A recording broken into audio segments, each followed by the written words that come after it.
A few years ago, you might remember this really strange headline that just dominated the news cycle. Donald Trump wanted to buy Greenland. It sounded bizarre, right? Like something out of a movie. But what if that story wasn't just weird? What if it actually reveals a ton about how power really works? So let's just get right to the question that was on everyone's mind back then. Was this whole thing just a bizarre joke? An offhand comment that the media just ran away with? And the answer, when you dig into it, is a hard no. It was not a joke. It wasn't just some random thought. It was a position. And the second you start seeing it that way, as a deliberate position, the whole story gets a lot darker. Because, see, when it's a position, it means the reactions to it aren't just overreactions anymore. They're preparations. This whole episode signals a really fundamental shift in how power is wielded, moving away from asking what is allowed and towards asking what can be taken. To really unpack what's going on here, we need a lens, a framework to see it all through. And for that, we can actually turn to the work of Robert Greene, a philosopher who's dedicated his life to studying the mechanics of power. Greene gives us this really crucial principle. Power shows its true face not when it's secure and strong, but when it feels threatened. Think about it. Leaders who feel secure, they can compromise. But leaders who feel their grip on power might be slipping, they don't compromise. They escalate. They dominate. Just think about the language Donald Trump used around this. It wasn't the language of diplomacy or partnership, was it? No, it was the language of ownership. It's this primal, almost territorial signal that basically says, this is mine because I'm strong enough to take it, not because some policy says I can. And that way of thinking flows right into something called zero-sum thinking. When compromise is just completely off the table, like it was with the whole Greenland idea, it's a huge signal. It tells you that the worldview here is that for one side to win, the other side has to lose. Compromise isn't a tool anymore, it's a sign of weakness. So let's break down the actual tactics, the power plays, that were used to push this position. Because once a leader adopts this kind of mindset, their actions start to follow a very predictable and often pretty dangerous pattern. It all starts with what Greene calls the escalation loop. It goes like this. First, a simple desire gets wrapped up in a story, a narrative. Then, that narrative gets framed as an urgent necessity. And finally, that so-called necessity is presented as destiny. Each step just makes the next one feel totally unavoidable, almost like it's just boring paperwork. Okay, the first tactic right out of this playbook is to create a sense of urgency completely out of thin air.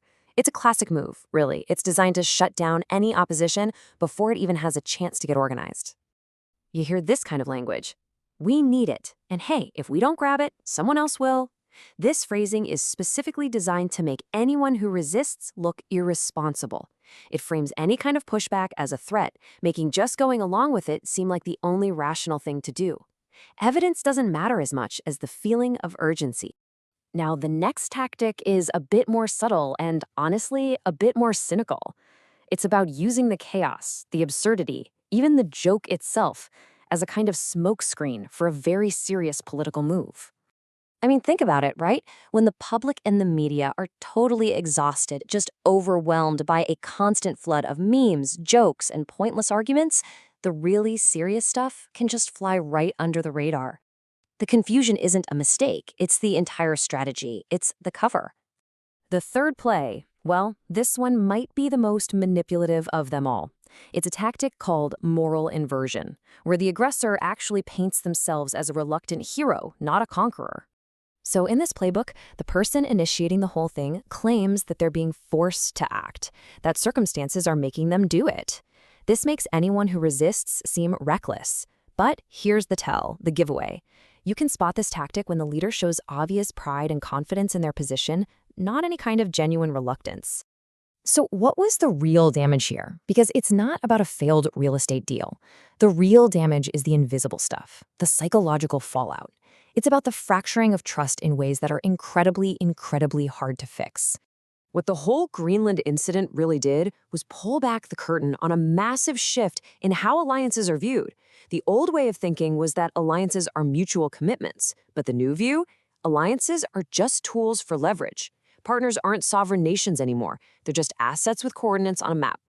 And that, right there, is the psychological point of no return. The damage becomes irreversible when your own allies start planning around you instead of with you. when they start building defenses not against your enemies, but against you. That's the end of real trust.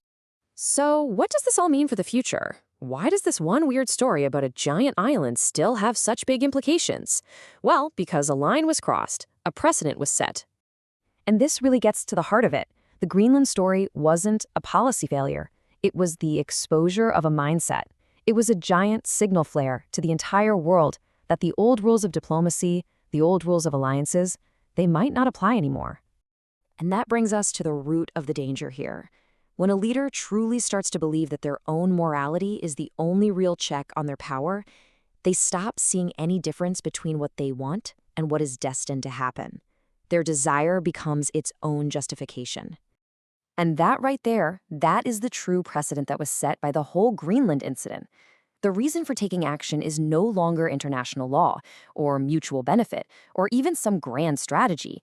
The justification is simply the desire to have something. Desire itself becomes the policy. Which leaves all of us with a final and, frankly, a pretty chilling question to think about. It was never really about whether Greenland was for sale. The real question is so much bigger. What happens when power decides it doesn't need anyone's permission to want something anymore?